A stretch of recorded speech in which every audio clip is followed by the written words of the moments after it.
ఇప్పుడు తీసుకుంటే 10,000 వస్తుంది రైతు బంధు. కాంగ్రెస్ అధికారంలోకి వస్తే 15,000 వస్తుంది.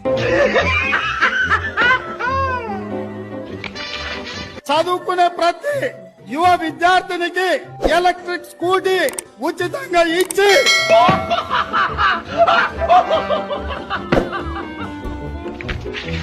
ఇవాళ రుణమాఫీ చేసిన వాళ్ళందరినీ నేను విజ్ఞప్తి చేస్తున్నా. ఎంబడే బ్యాంకు పోయి 2 లక్షలు తెచ్చుకోండి. December 9 నాడు నేను రాగానే మాఫీ చేస్తాను.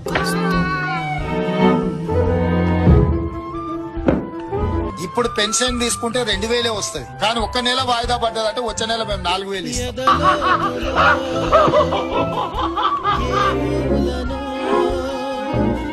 వచ్చే నెల మీరు తీసుకుంటే 1,00,000తో పాటు తులం బంగారం ఆడబిడ్డలకే ఇచ్చి ఆడబిడ్డల ఖాతాలో 2,500 రూపాయలు ఆడబిడ్డల ఖాతాలో వేయాలని